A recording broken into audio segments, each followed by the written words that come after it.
Have you ever been in one of those seasons where no matter what you do, it just seems like nothing seems to work?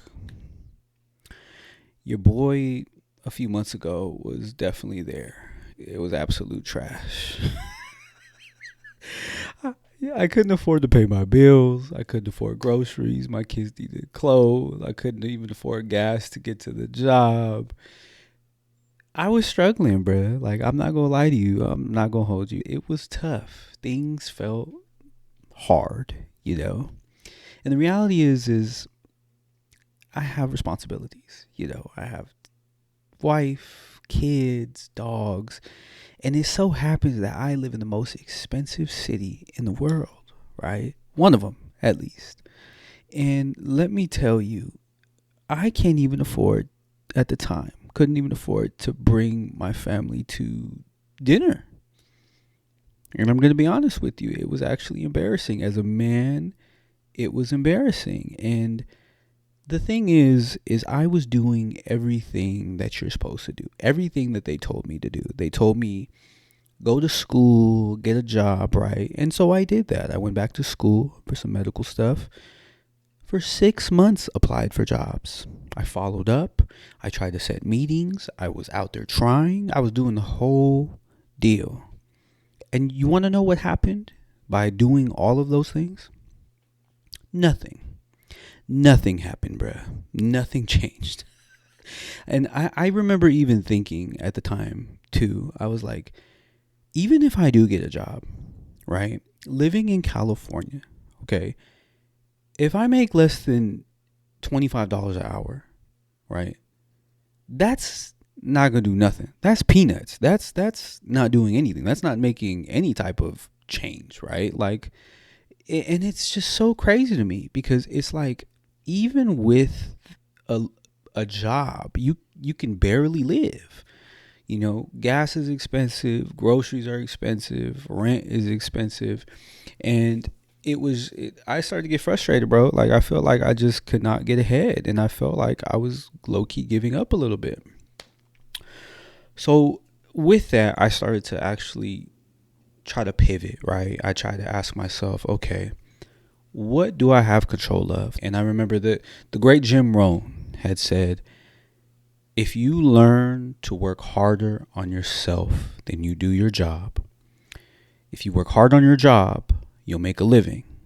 But if you work hard on yourself, you'll make a fortune, right? And that always stuck with me. That always kind of like, damn, what does that mean, right? Like, work on yourself, okay? And I've heard that my entire life, and I think most of us have, right? Work on yourself, right? All these gurus and all these people, work on yourself. That's a buzzword at this point. Like, we don't. What does that mean, bro? Like, what does working on yourself mean, right?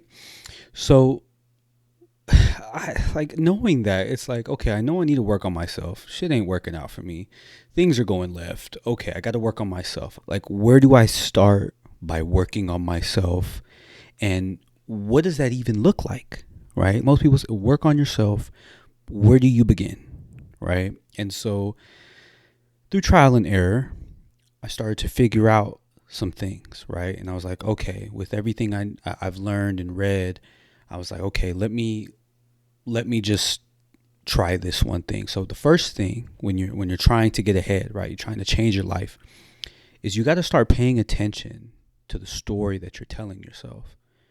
And I didn't realize it at the time, but I had created this story in my head, right? Like, I kept retelling it, and I think a lot of us do this. I kept asking myself, when these things weren't working out, why aren't things working out for me?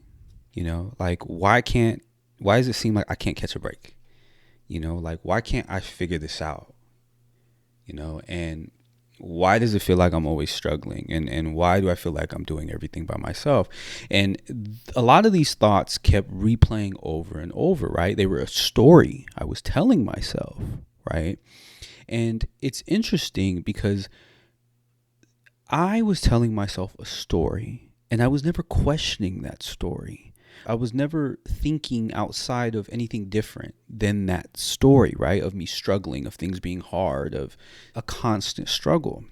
And the interesting thing is, when you stop questioning that story, you start to believe it, right? Like that's what your brain does. You start collecting evidence as to why that story was true. And it was so crazy to see because every bill, every job rejection, right? Like every time I got rejected from a job or anytime I looked at my bank account, right? And it wasn't where I wanted it to be, I realized that when I was doing those things, I was reinforcing the story of things don't work out for me. I'm always I was doing things and I was creating narratives in my head that were reinforcing this idea that life was hard.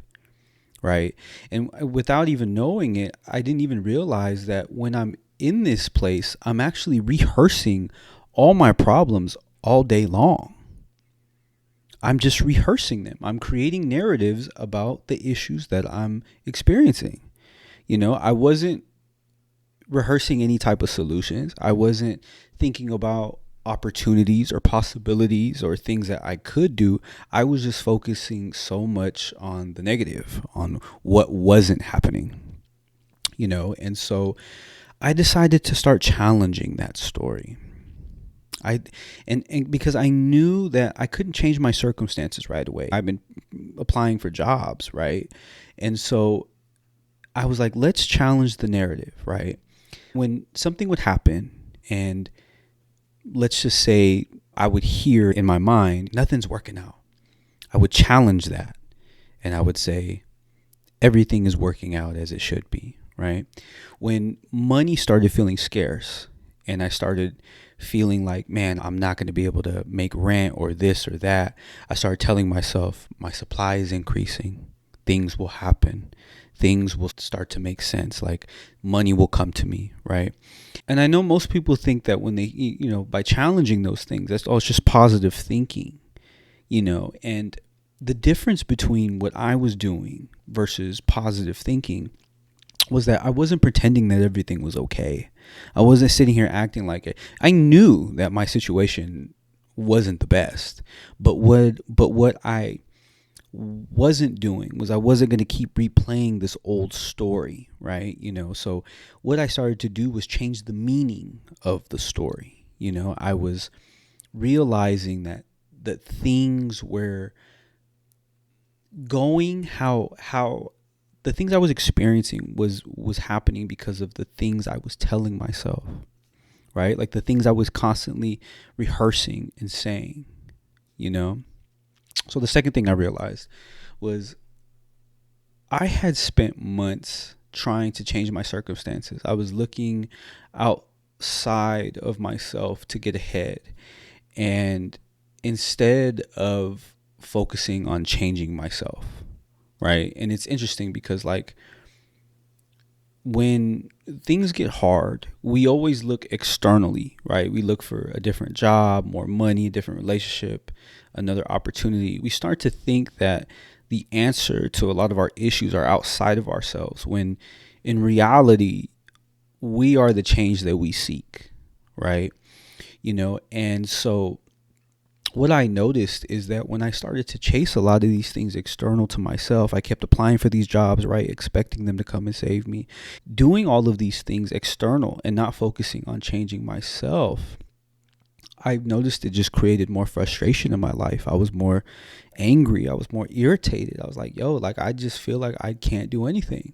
So during all of that time, right, like learning all of that, I started to ask myself, what is it that I can actually control, right? Like, what can I really control? And I started to realize that the control I had was the content I consumed, the people I spent time with, my environment, my habits, the thoughts I entertained, the beliefs I carried, right? Even the way I talked to myself when life didn't go my way. Those are the things I could control. I can't control the economy. I can't control jobs not calling me back. I can't control, you know, these meetings with these certain individuals and it's not working out or people owe me money. I have no control over that. I only have control over what is going on with me, right? And so I became surgical with it, bro. Like I started to really dive into all of the things I had control of. I started removing everything that wasn't feeding the person that I wanted to become, right? I started eliminating all the habits, all the thoughts, all the things that weren't working out for me, and I started to work on myself. And for me, that started to look like meditating more, practicing affirmations, activations, awareness, right? And started to become understanding of the things I was telling myself and some of the habits that were slowing me down. Now, none of those things magically paid my bills, but they did change me, right? And one of my favorite people of all time, Dr. Wayne Dyer, had said, when you change the way you look at things, the things you look at change. And I used to think that changing my life meant changing my outside circumstances, right? Like I thought that I had to chase things outside of myself in order to fix things. And I don't believe that anymore. I believe that if you really want to change your life, if you want to experience something different, it starts within. It's the internal work, right? It's the things that we have going on inside of us that we have control of, that we can change. So, and it's interesting because once you start to change yourself and you focus on your habits, your thoughts, your beliefs, your ideas, all those things, all of a sudden, all these things start to happen. You start seeing opportunities that maybe weren't there, or your conversations look different. The people that you're around change. The conversations you have are different. You start to make different decisions. You're no longer reacting to life. You're responding, and through time and through effort, and awareness and being consistent with changing all of these things, through time, those things create different results. And it's wild because when I focused on all of those things, it changed everything for me, right? Like, I got a life-changing job opportunity. My relationship became stronger. Money that was tied up started coming in. Things started picking up for me. People started reaching out to me, through social media and asking for mentorship, right? And like, I grew my account to like 11,000 followers. Like, all these things started to happen. And it wasn't because I sat there and journaled about it or I meditated on a mountain, bro. Like, it wasn't like that. It was because I started to change my thoughts, which changed my behaviors, which changed my circumstances, right? And so it was like focusing on all of these things at one time and really honing in on all these things. Eventually, over time, all these things caught up.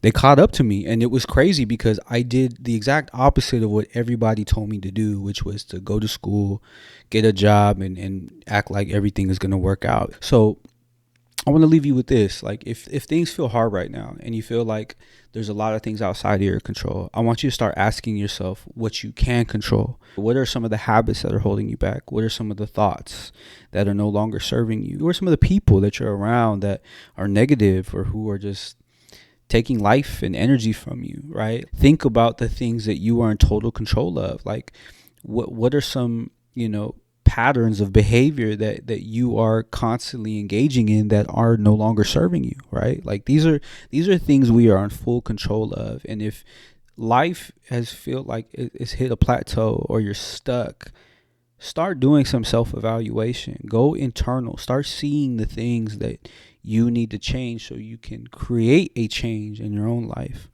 because the reality is life isn't changed necessarily by just one action. It's by compounding a lot of different actions over time. So if this resonated with you, thank you for watching. Please send this to somebody if you know that they're struggling. Subscribe to the Inner Hustle podcast on Spotify, YouTube, or join the Inner Hustle newsletter on Substack. Thanks for tuning in.